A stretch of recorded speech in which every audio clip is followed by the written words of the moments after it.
All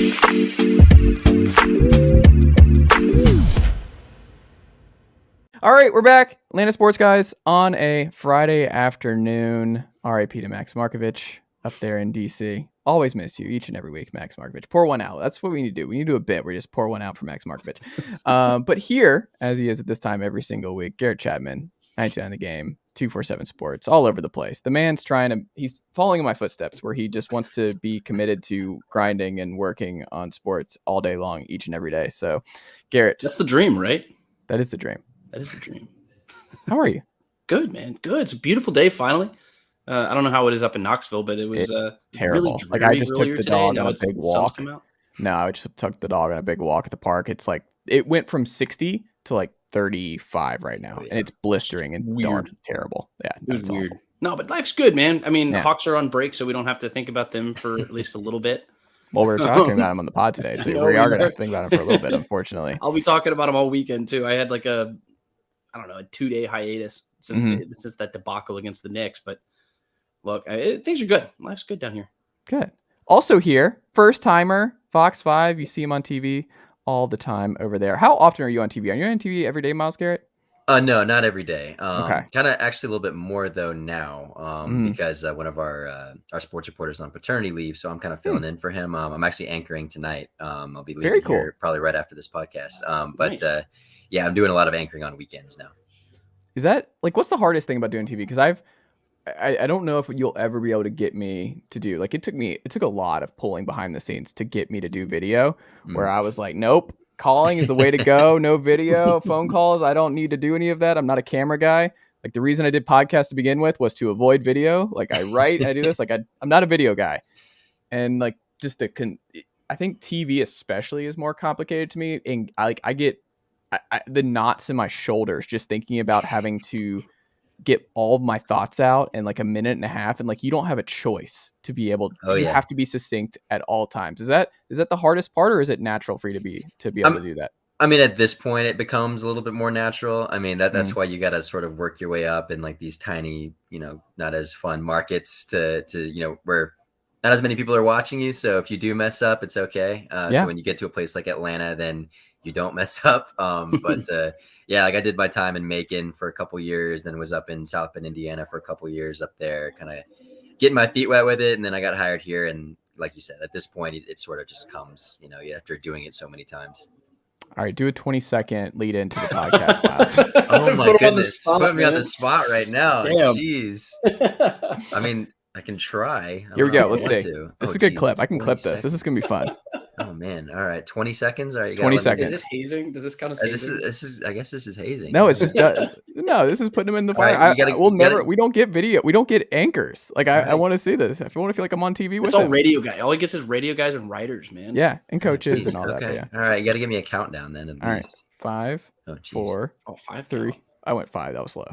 2, 1. Today at 3 o'clock, the Chase Thomas podcast is bringing on renowned producer Garrett Chapman and anchor Miles Garrett for some talk on the Atlanta Falcons in addition to the Atlanta Hawks, for some all-star break talk in addition to maybe some free agency chatter on what the Falcons might do this offseason. Make sure to tune in on his YouTube channel. He's got a killer Atlanta Falcons hat with the best throwback logo in sports. Back to you guys.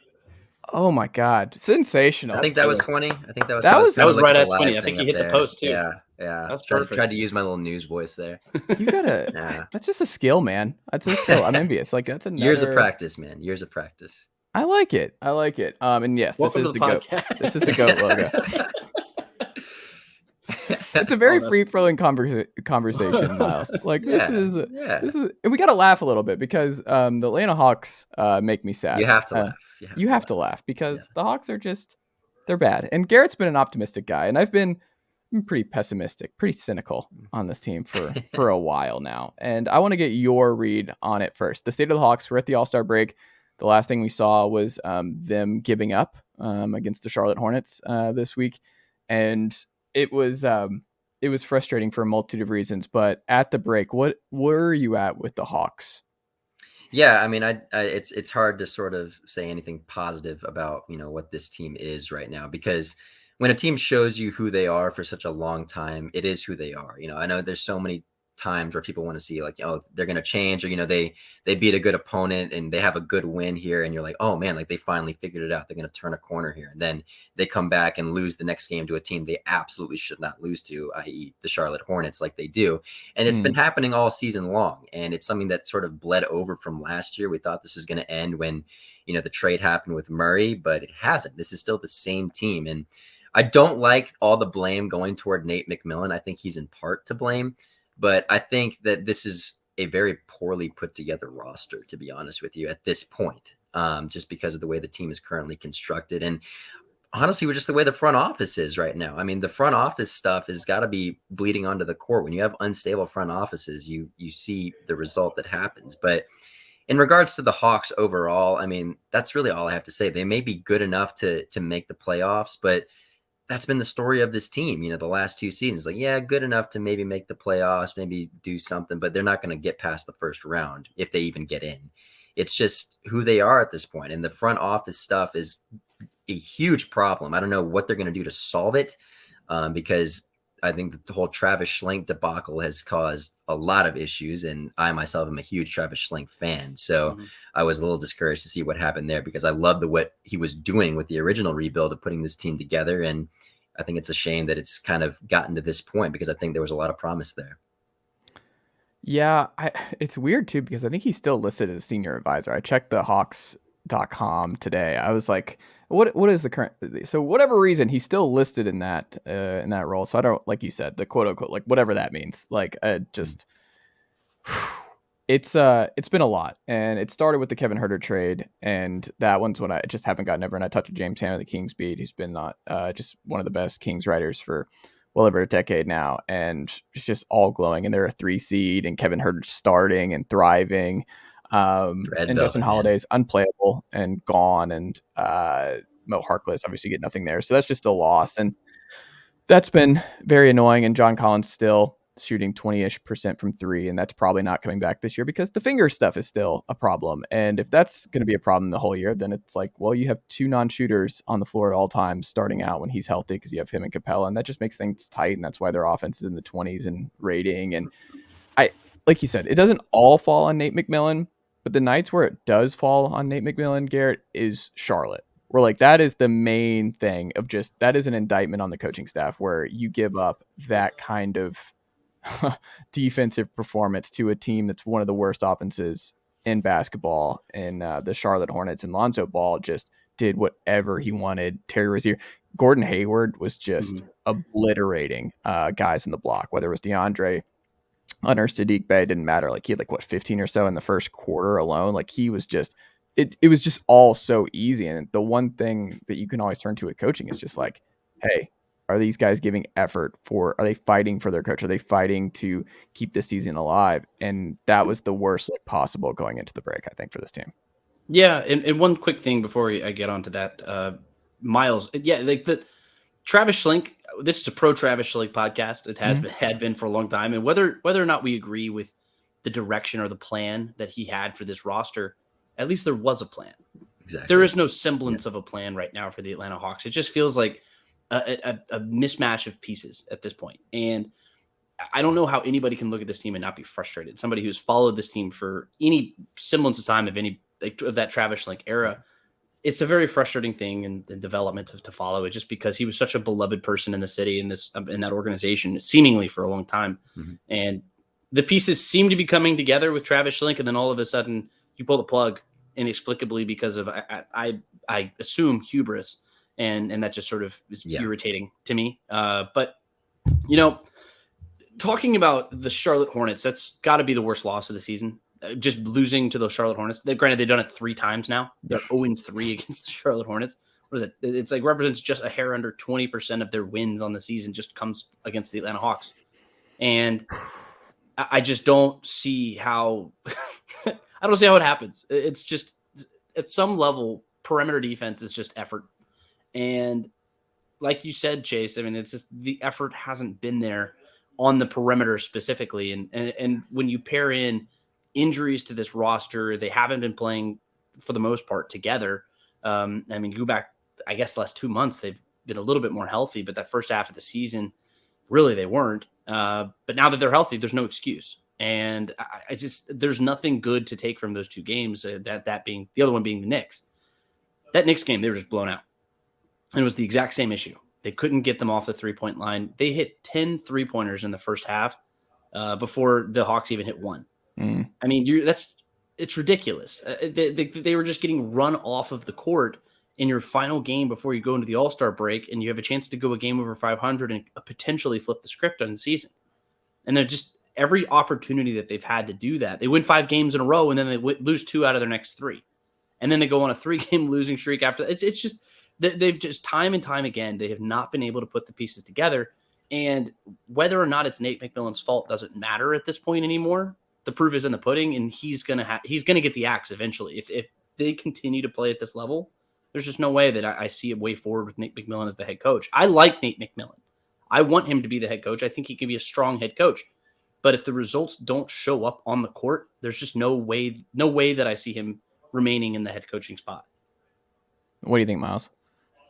Yeah, I mean, I don't think there's anything else to add. I think Garrett hit it right on the head. I mean, I think Nate McMillan's a really good guy. I think there is a thing with Nate McMillan that you touched on a little bit, in that when the players kind of quit on a coach, I think that's been sort of evident to me, at least from my vantage point. I think you've sort of lost the buy-in. I think, like, I don't really see these guys sort of fighting for their coach, like you touched on, and I think that's a really important thing as far as, outlook of the season, because when that happens, they're not going to go to the finals, but like maybe they'll sneak into the playoffs, just for pride. But I mean, that always is the biggest indicator to me of, if a team quits on your coach, then you have no direction. And take out everything that's going on in the front office. If you're just not responding to your coach, then, you're not going to go far. And regardless of what McMillan's preaching, and I know a lot of experts have said about McMillan's, coaching, that maybe it is slightly old school, and it is a little, maybe not on par to what today's game is, and maybe not to the standard of what the players that he has, are optimally playing with, then, that's a whole different conversation. But I do think that there's, a conversation to be had when it comes to the coach.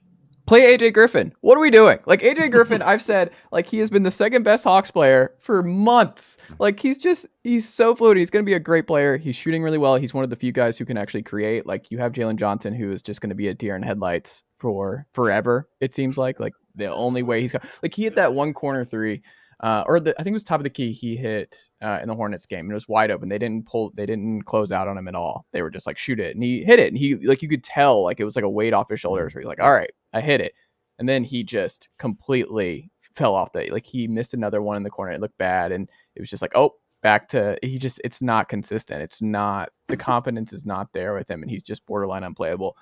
And we talk about the half court defense, but Garrett, would you do Trey in a first for LaMelo? No. You wouldn't do that?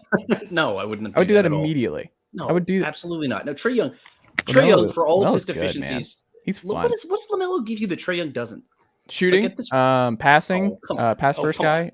He's 6'7". Come on. Better defender, better team player. There's we nothing should ask who's the best. He's also the number one player on debatably one of the worst teams in basketball right now.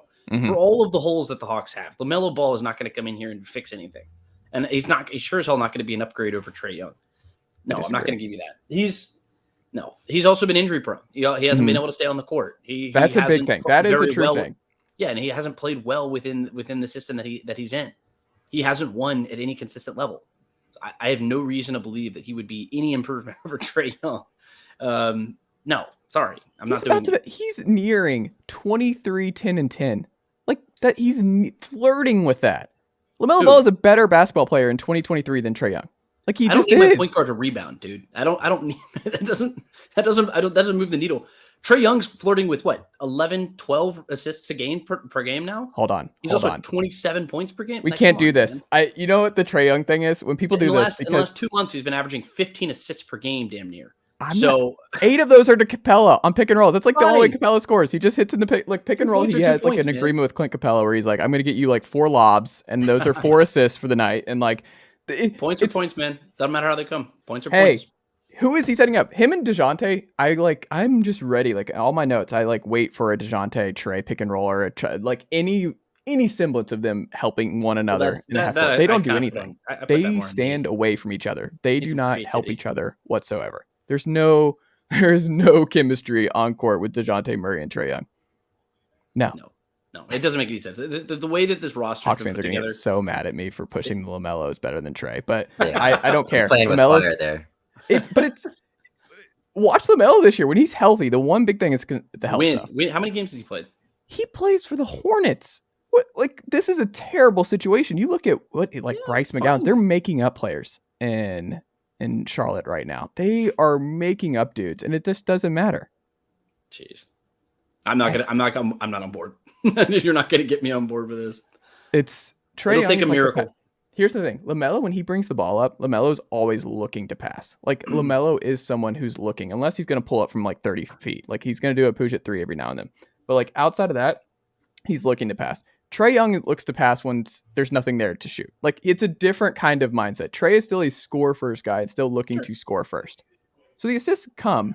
He's a good passer when he wants to be, but that's not how he's wired. Like LaMelo is still wired to help other people first, like on the court. Like he is still wired to get assists and to look for an open guy. So you're Tyrese Halliburton is wired like that. You're not even making. I don't think you're making the argument as much for LaMelo Ball as you are just against Trae Young at this point. Yeah. I'm tired. I'm tired. There you go. The season to end. I found that I'm also a producer. I'm an on-air host. Now I'm a therapist. We're going to check all the boxes today. I like Sadiq Bey, though. Sadiq Bey in the corner. Like, he's going to shoot 40, 50% from the corner, I think, down the stretch here. Like, he's a welcome addition. My thing, though, too, and I don't know, Garrett, like, if you're looking at buyers and sellers, and this is something that I've always looked at in any sport, I don't believe that you should do nothing at the deadline. You either are in and you're really trying to make this thing work, or you dive all the way out and you're like, hey, we need to sell whatever we can, sell high on these guys, and really do what we can. Standing pat at the deadline has never really made much sense to me. And the Hawks didn't really move. So it's like you're right there at the middle. You're a playing team. Like you're getting crunched by the Bucks or the Celtics in a first round series. You just did this last year with the Heat.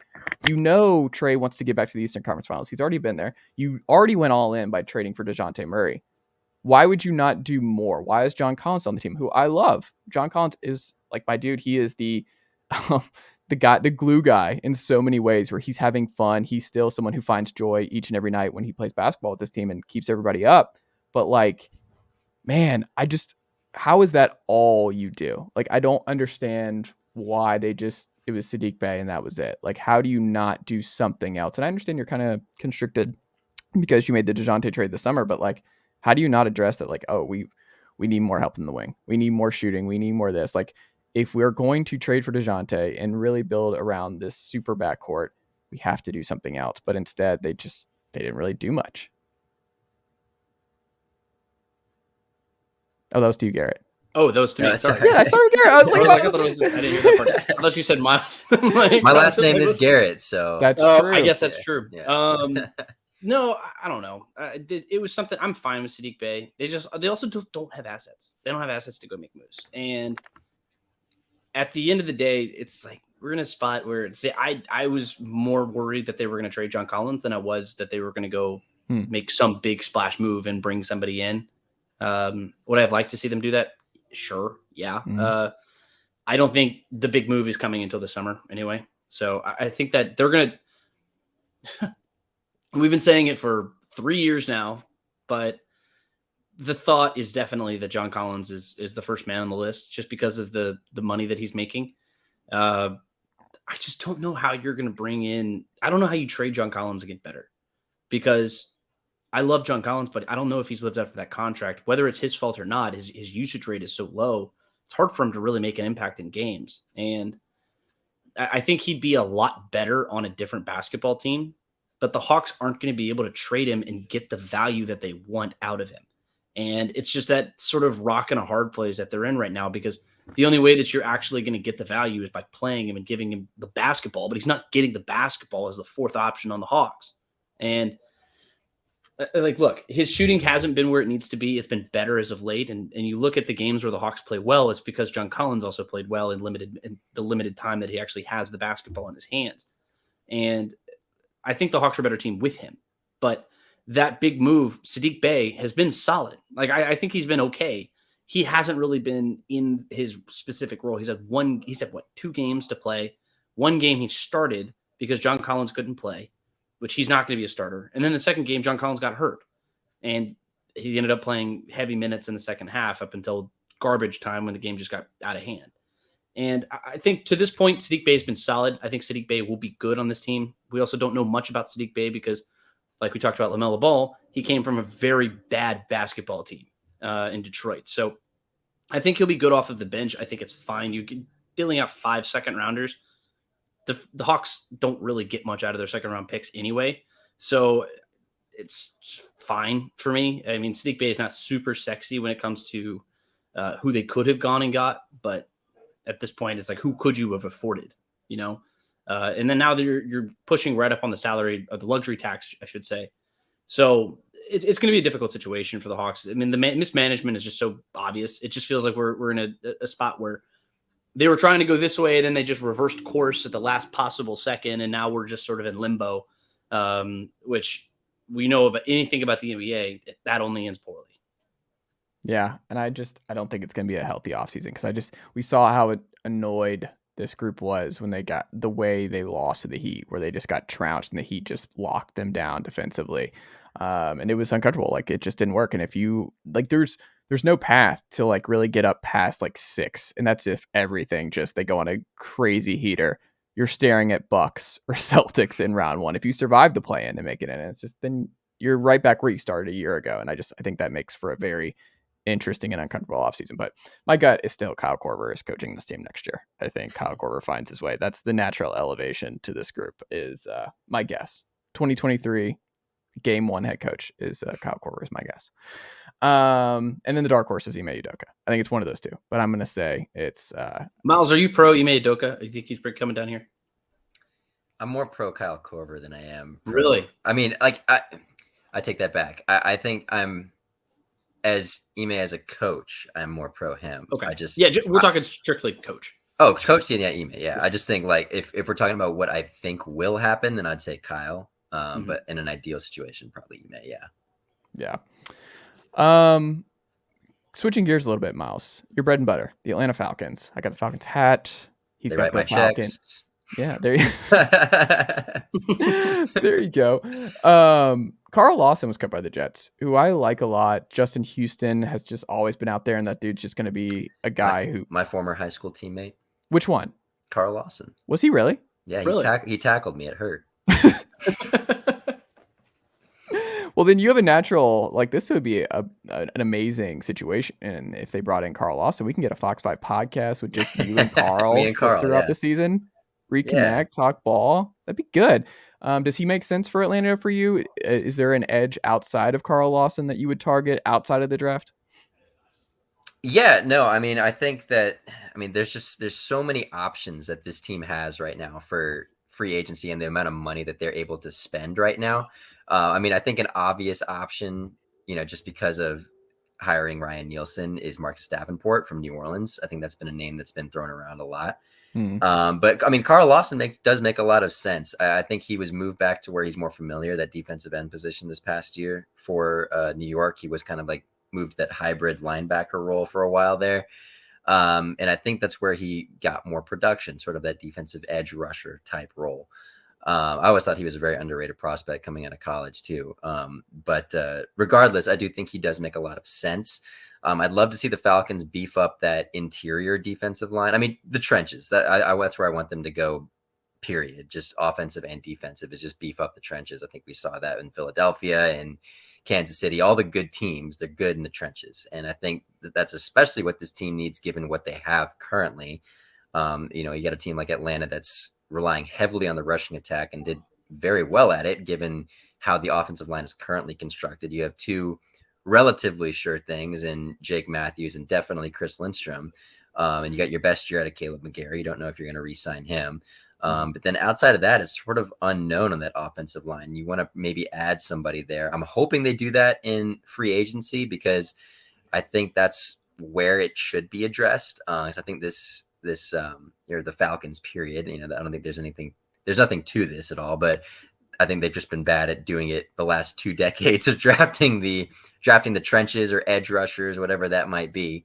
Never say never. Maybe they find that prospect in this draft. I'm certainly hoping they do. Miles Murphy or Tyree Wilson may fall to them there at 8, or maybe later round. Who knows? But as far as free agency is concerned, that's where I'd like them to go. Mike McGlinchey maybe on the offensive line from San Francisco, someone like that. Or maybe you throw a home run, give Quentin Nelson whatever he wants. So something like that. But yeah, I'm a big trenches guy. Jesse Bates too. I'd love him and maybe in the secondary. I wonder who would that leave? I guess Jalen Hawkins would be the odd man out there because I think Richie Grant flashed enough. Richie Grant locked it down for me for sure. Okay. I think Richie made a huge second-year jump, and I think they like what they've seen a lot from Richie. I do like Jalen too. I don't think Jalen had a bad year by any means. I just think if you can get better, you got to get better. And Jesse Bates is clearly superior right now to Jalen Hawkins.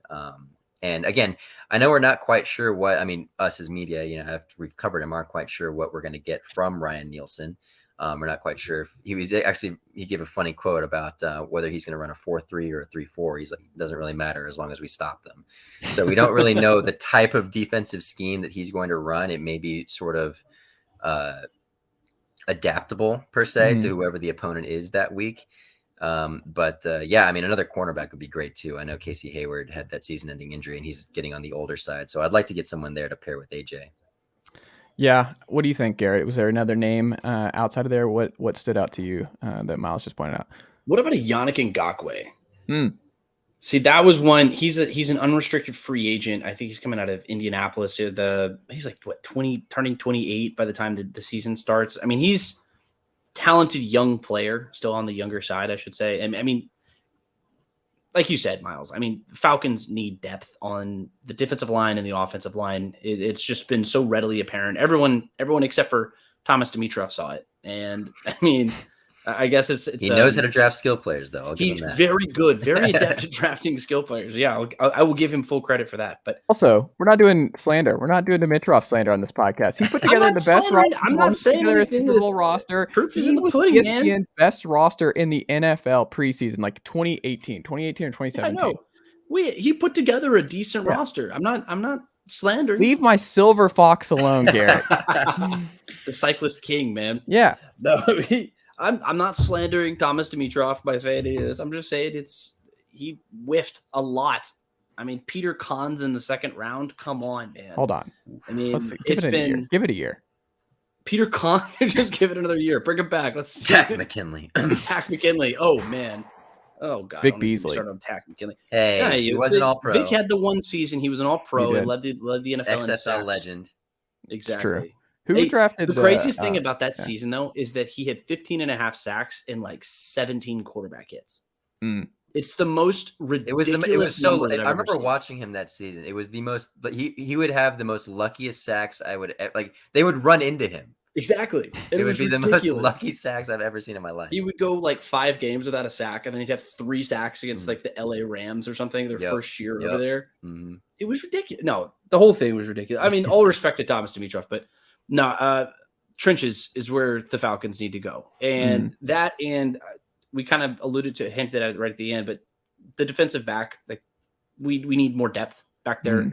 Once Hayward went down, it was just such a vacuum. Armstrong was just like, they were circling. The vultures that were Cincinnati circling. game was the big one for that. That was just, I felt so bad for Cornell because I'm like, you're guarding Jamar Chase. Come on. There's nothing you could do. There's nothing you could do. No. Yeah.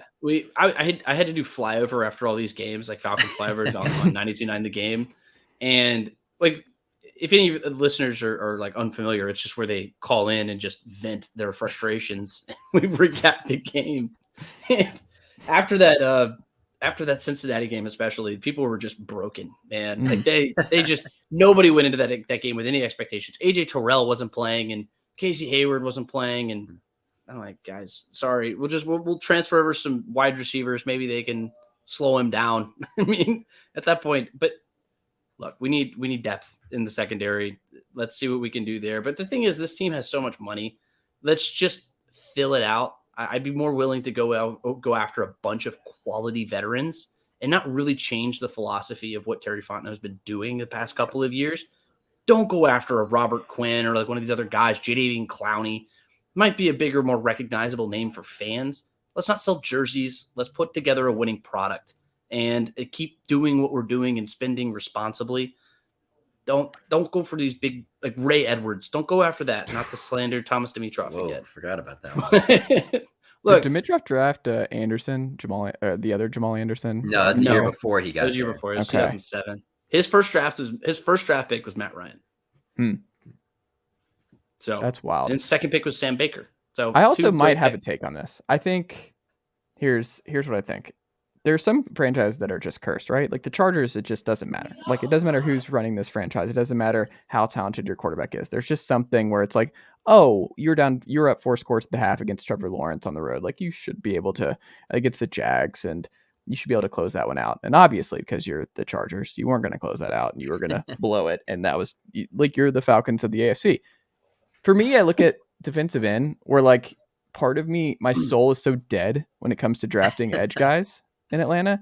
I think it should be disallowed for Falcons GMs to draft any edge guys anytime. Like the Jets, it's like the Jets drafting a quarterback. The Falcons drafting an edge rusher, the Jets drafting a quarterback. Yeah, just the John Abraham stuff worked. I enjoyed that. Like just if you just if you just spent the last 4 years just signing Justin Houston to 1-year deals, like it's a much better situation. Just keep signing. The dude just produces. But like I am so over. Like if they draft Miles Murphy, I'm gonna lose my mind. I'm absolutely gonna lose my mind. I would rather have Bijan Robinson a running back at that spot. At least I know he's gonna produce, and at least I know he's gonna put up That's a hot numbers debate in this on scheme. Falcons Twitter right now. Yeah, that's a hot debate right now. That's what Monson though doesn't hate it. Like I talked to PFF's fan Sam Monson about it last week, and he was like, "We don't hate drafting running backs in the first round. It's just you don't pay them after that." And like there's a timeline where it's like if you have a bunch of other needs and you go running back first round, that's probably a mistake. But if you're like the Cowboys or something and you go Bijan late in the first, like that makes sense. Like you're right there as a contender, and he's someone who can help put you over the top. It's like a closer in baseball, right? Like it's defensible depending on where you're at. Even Najee Harris to Pittsburgh at the time, like it made sense. But Clyde Edwards-Helaire, even though he hasn't done a damn thing. Yeah, that's another one. Or you could just get Isaiah Pacheco in the 7th and win the Super Bowl. Guy. Yeah. Or you can get a Tyler Algier in what was he 6th or 5th? I think he was 5th. He was 5th. I was big on my Tyler Algier. I was all aboard the bowling ball bandwagon. He's the Michael Turner. Like he is just Michael Turner reincarnated. Is what I look at him as. Like when you watch peak Michael Turner in the Falcons, it's the same kind of guy, which is great because Michael Turner was awesome, and he was an undervalued and overlooked Falcons dominant player of the last 20 years. He's a forgotten guy that meant a lot to this team.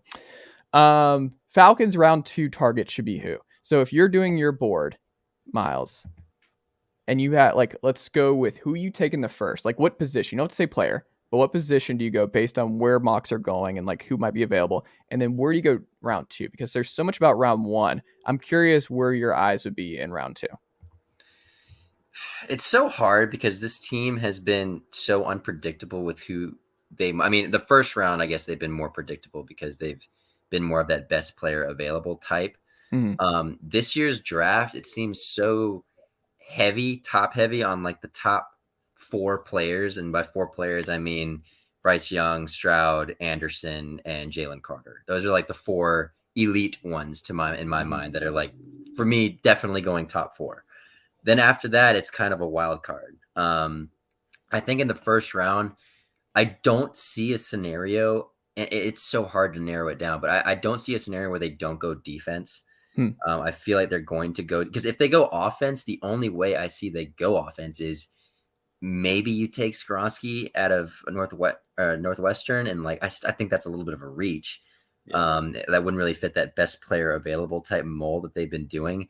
And if not, I mean, I know Falcons fans hate to hear this. I know some love to hear it, but like if you're going an offensive player in the first round, then like Bijan Robinson, like I don't know who else that offensive player would be.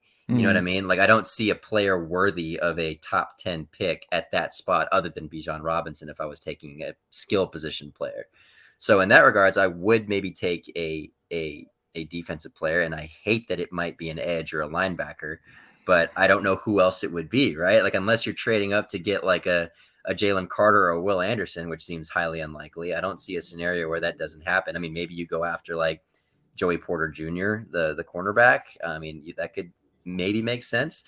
But as far as second round is concerned, I think that's where, more of the depth of the draft kind of comes into play. Like I'd love a guy like maybe Broderick Jones out of Georgia. I know they are meh out of Georgia guys, and maybe some hometown love there with him, and another guy I like a lot, Jahmyr Gibbs. I think Jahmyr Gibbs would be great in this offense. Yeah. I think he's Alvin Kamara 2.0, watching him at Georgia Tech for many years, and of course at Alabama. I'd love to see. I think him and Algier complement each other so well. I think Algier is that, pound for pound back that can be that 1 through second down back, and Jahmyr Gibbs can be that guy out of the backfield who can catch passes, can do a little bit of everything, a la Alvin Kamara.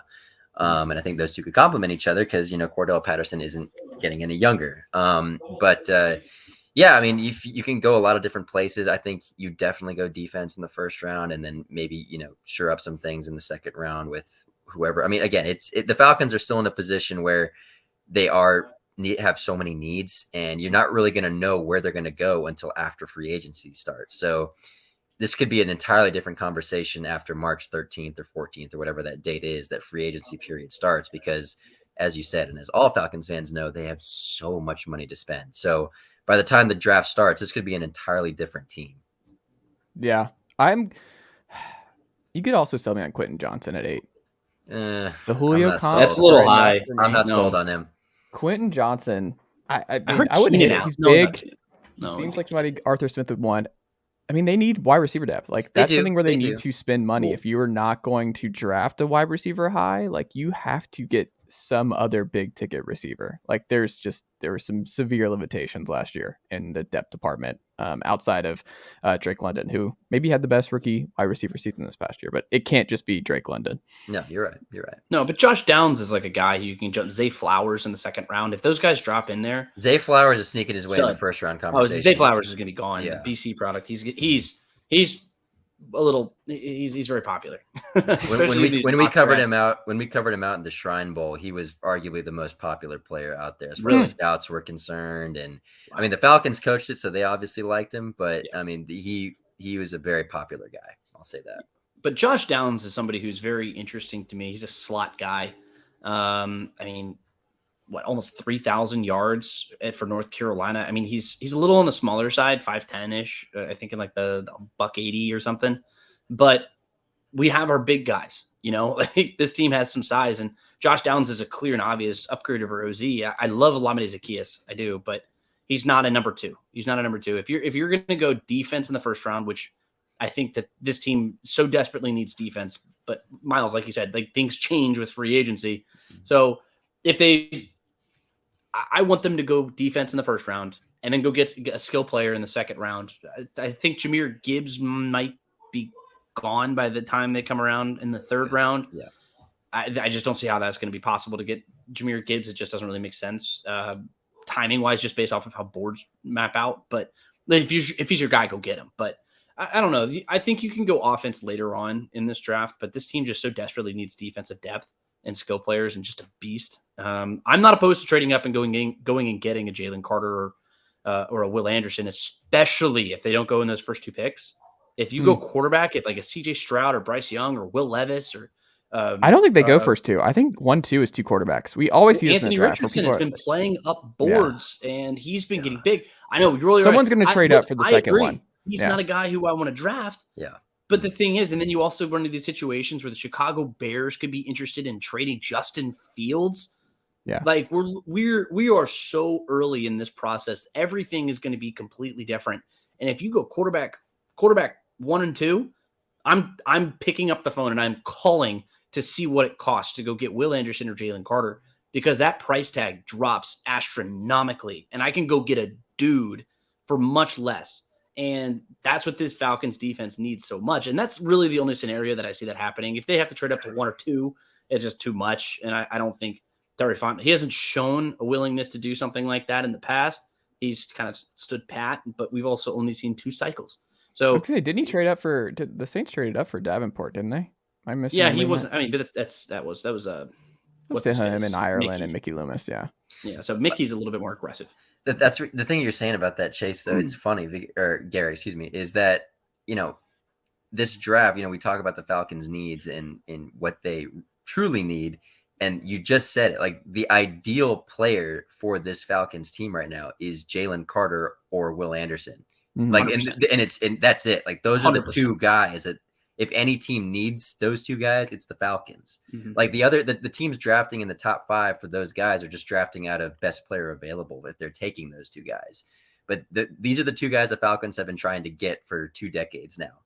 And I mean, you're right. I would have no issue if Terry Fontenot, especially like you said, if the quarterbacks go 1 and 2, to potentially move up to take guys like that, because those guys are game changers. You pair a guy like Jalen Carter with Grady Jarrett, that's fantastic. They've been looking for that for years. Yeah. Plus, then you'd have TQ in the rotation. I think like TQ as well. Taquan Graham, he kind of he really took some steps this year. He did before his injury, but him coming off in like a rotational role between those, perfect fit. I'm all in. I'm all in. Yeah. Then that's a scheme where you can literally line those 3 up on a defensive line. If you're running a 3-4 front, Absolutely. That's automatically one of the best defensive lines, at least in the NFC South. I agree. I like it.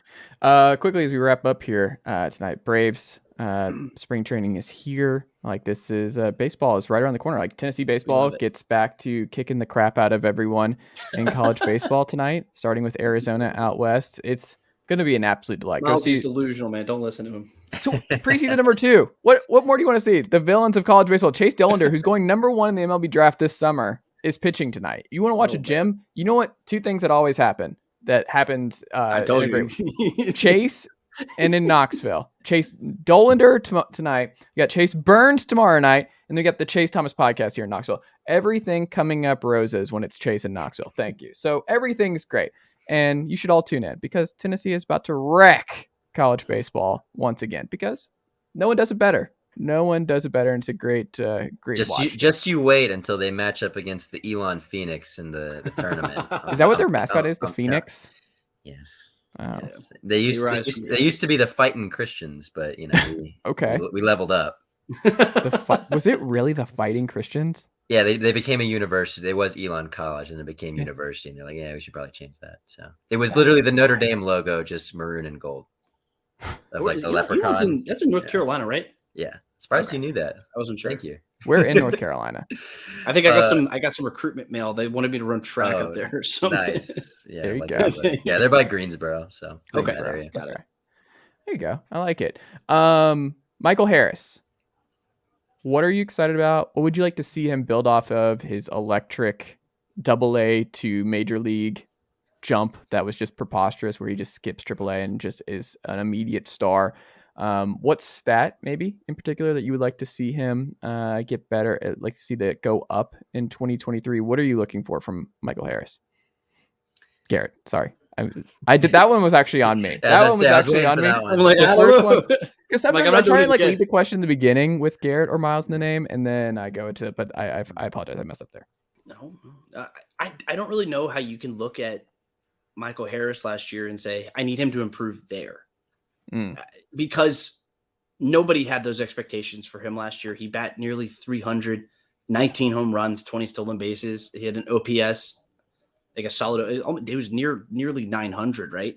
And he only did it in like 115 or so games. I mean, he's a Gold Glove center fielder. I don't know what else you want to see from him. The only thing I really want to see is just no sophomore slump, and like that's just a mental thing. I mean, he's reported to spring training. He's already down there in Florida. He's put on 10 pounds of muscle. He's still growing, and there is still room to improve just because he's 22 years old. And this kid is so talented. He's probably one of the only people who can sit there and make Andrew Jones look like just a normal center fielder, and that's really saying so. He's the best center fielder that we've had since that guy, and he should be in Cooperstown. I mean, you run out of adjectives to describe Michael Harris. He's young, he's exciting, he's a great leader in the clubhouse, especially for 22. He's somebody who just gets people excited to go to Braves games, I can't say enough good things about the kid. And if there's anything, it's just be more consistent.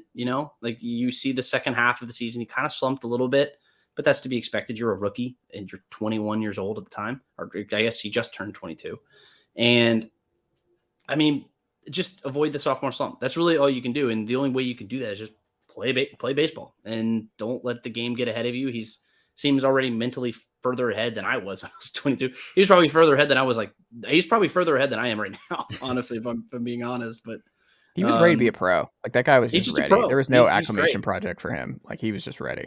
Yeah, he was ready to go. And he jumped in and just jumped right into the deep end of the pool. And it makes it look easy because like there's so many other stories of like the Walters or the Christian Paches who you're super high on in the farm system, but it's a totally different ballgame once you get to the pros. And usually there is a learning curve, but for Michael Harris to be a basic borderline all-star right out of the gate it's wild. And Miles, when I look at it too, I think because you have so many questions in left field, because Acuna's injury stuff over the last couple of years, it's kind of wild, but I'm like, it's a lot to put on Michael Harris to be like, oh, you're going to be our most consistent, most needed everyday guy. Like we need you in the lineup every day, especially with Dansby gone, because I mean, I'm assuming Michael Harris is going to bat second most times, right? Like, are we looking at Michael Harris in the 2-hole right out of the gate, which is insane to put on this kid. But like, I think there's actually a sneaky high amount of just stuff riding on Michael Harris in 2023, because I think he's going to have to be even better and be a legitimate all-star candidate to keep this thing afloat, because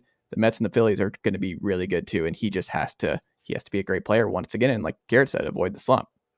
Yeah, I think in an ideal world, the Braves want him in that 2-hole, but I also think that it could become, sort of like a Dansby situation where they keep trying to put him in that 2-hole, and he's just so much better at the bottom of the lineup where it kind of leads into Acuna instead of coming after Acuna. And I could see him just sort of making that bottom half of the lineup still so dangerous like it was last season, which is where they won so many games on that home stretch at the end. But yeah, I mean, Garrett really touched on everything I wanted to mention. That I was going to just talk about his consistency, because he did have that little bit of a slump. But like you said, that comes with every single player. Once teams start to figure you out a little bit, because that happens. I mean, a lot of players start hot, and then like same thing happened to Austin Riley. Austin Riley came in red hot. I remember he hit home runs almost every single game. Then he went through that slump. Braves fans thought, maybe he isn't the guy. Then he became Austin Riley. So I'm not worried about Michael Harris. I think he's going to come in. I think him adding the weight was huge, because I'd like to see him maybe with a little more power, especially if he's going to be up higher in the lineup. I'd like to see that power come out a little bit more. But yeah, like you said, he made Braves fans forget about Christian Pache a lot, because I remember I personally was upset when Christian Pache left, because I thought he was the guy. Like I thought it was going to be him, Waters, and Acuna. That was the outfield. And Harris is always like that. Yeah, he'll come up and, he'll come in there and maybe fit in somewhere. But I didn't think he was going to be the guy out of those three to maybe to burst out like he did. But yeah, I mean, you want consistency all over the place. Sophomore slump has been an issue in the past with some past Braves rookie phenoms. First, the guys that come to mind, Jason Hayward, Dansby Swanson, all those guys all started off really red hot, and then their second year kind of meh. Austin Riley, another guy, like I said, he kind of had those years. So I think I caution a lot of Braves fans to not expect superstardom out of the second year. I know it might be necessary given how the rest of the NL East looks right now. He may have to be that guy, but I've seen so many times just Braves fans almost try to jump the ship too early on a guy because they start slumping a little bit. Because it's their second year. Like you said, he's 22 years old. He's still a kid. He's still growing. He put on that much amount of muscle in one off season. So who knows what he's going to bring to the table. Same thing goes for Spencer Strider, another rookie, or former rookie now at this point. But yeah, I mean, all across the board, you touched on basically everything, Garrett, is as far as what I want to see from him. Just that consistency. Really like that he's there in spring training a lot early. The whole team basically got to spring training early, which was really encouraging to see. But yeah, no, I think a lot of optimism around this Braves team. Really excited to see Sean Murphy in this lineup. Sucks to say bye to Wild Bill, but really excited to see what Sean Murphy can bring. Yeah, and Sean Murphy's a guy who I don't see him really in that 2 spot. I kind of see him in that 5 spot. Yes. But look, one thing I do want to say, I don't want to put all this pressure on Michael Harris right now, just specifically, because you're going to have Ozzy Albies coming back. Everyone, I feel like most people forgot about Ozzy Albies because, I mean, he misses a lot of time last year. He's a guy who can come in and just jump into that 2 spot. I think he's perfectly fine. I mean, like, I think they'll go to Olsen first. Olsen, I like in the 3 or the 4. I like him. They did that with Freeman too, right? Didn't Freeman bat a bunch in the 2-hole behind Acuna? In 2020, he did a little bit, yeah. And then in 2021, he did a little bit, at times. But no, it's like we're in a situation where it's like we have so many options. Michael Harris doesn't have to be the option. He is a positive option, one who I think could come in and be a very good 2-hole hitter. And I think if he is hitting at a high level in the 2 spot, I think the Braves are scoring a lot of runs, especially at the top half of that lineup. But I don't think he has to be that guy. Ozzy Albies is probably the dude who I expect to take the brunt of the 2-hole load, I should say. And also we're looking at a situation where we're looking at replacing the wins that are vacated from Dansby Swanson. Ozzy Albies coming back is going to be a big boon for this team. And then you look at a healthy Ronald Acuna.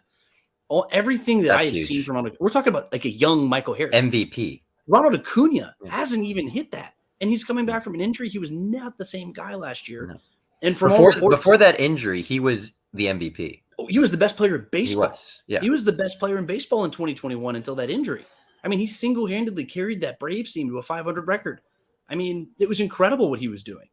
And people soon forget how good players are if they're just not right there in front of your face 162 games out of the season. And Ronald Acuna even getting back, scratching that the surface of what he was in 2021, this Braves team is going to be better than they were in 2022 when they won 101 games. And that's even in spite of losing Dansby Swanson.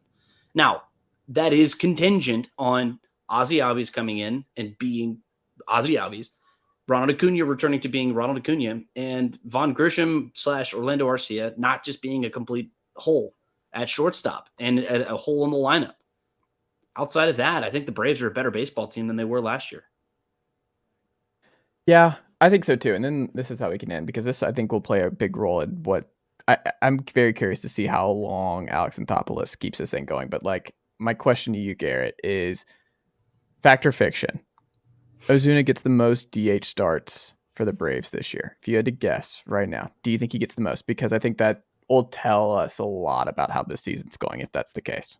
I don't agree with that necessarily. I think if we had Alex Anthopoulos on the station earlier this week, and so we had obviously Marcell Ozuna comes up because Marcell Ozuna is a hot button issue for more reasons than his baseball acumen. But look, if he has the most at bats in the DH spot, it's because he's hitting the baseball well. It's not because there's no lack of options. Look, you can come in and if he's playing left field, then we have issues. Yes. Then we have serious issues on this team. If he's in the designated hitter spot, I'm less concerned. But we also, I mean, Travis d'Arnaud is going to be coming in. He could fill that void every now and then.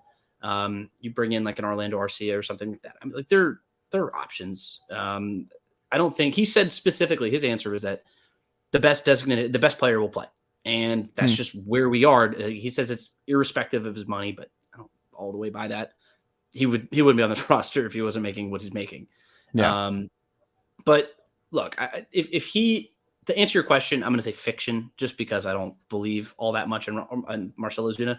Could he come back and have a resurgent year? Of course he could. He's a very talented baseball player, especially with the bat in his hands. Do I expect it? I haven't seen any reason to believe that I will. Yeah. Miles, what can the good folks check out from you over at Fox 5? What do you want to plug here as we wrap up here today? Yeah, I mostly do all my work stuff on my Twitter at Miles Garrett TV. I'll be in Indianapolis for the NFL Combine, so I'll be up there with a lot of Falcons stuff. If you guys want to, or anyone who's watching this wants to see my work there. I'll be anchoring a lot for Fox 5, so if you guys want to see me talk sports, I'll be doing that a lot on Fox 5. So Yeah, that's about all I got. There you go. Can you do the Ken Rodriguez 5? Can you do that? Oh, in your face. Yeah. Can you do the in your face 5? In your face. Yeah. If I was at the office, you'd be able to see it. That hand is all over the It's office. so cool. Is it really? Oh yeah, it's all over. We have a giant hand that I carry everywhere. So we got to spray paint it, make sure it's still painted correctly. So To this day, the coolest thing in the world when I was in high school was the Fox 5 people get the whole thing. Oh, that was yeah, still one of my favorite things. One of my Ken favorite single-handedly did that, so He was awesome. We were trying to continue that legacy in retirement. That was just it stuck. It's so funny what sticks and what doesn't, because he just it's simple. It was it's a thing. It's like 20 plus years. Like it's a huge thing. So shout out to Ken, a local legend in Fox 5. Then go watch Fox 5. It's a great one. I was on Fox 5 when I was about 4 years old. No way. I gotta go pull it up. Yeah, I have it on celebrity. VHS. Let me find it. I'll send my parents. Yeah, it was either Fox 5 or I shouldn't say that. It might have been ABC. It might have been WSB. I apologize, and I'll bleep out the name there.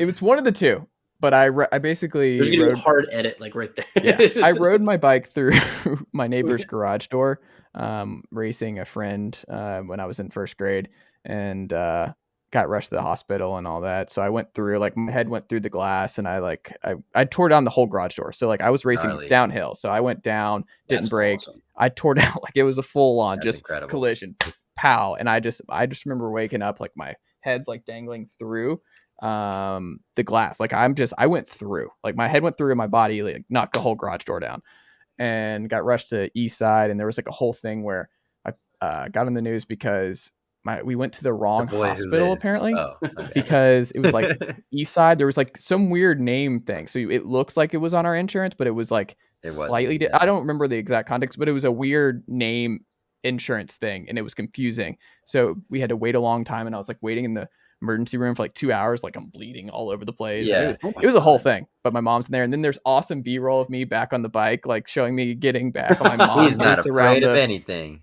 Yeah, like I can come. Yeah, I was fine. Like, but it's just the most awkward B-roll of me riding my bike around the cul-de-sac. Like, Chase is back on his bike, just like, hey, nothing happened. He's back. So yeah, there you go. That's the only time I've ever been on the news. Gotta look it up. Might get in today.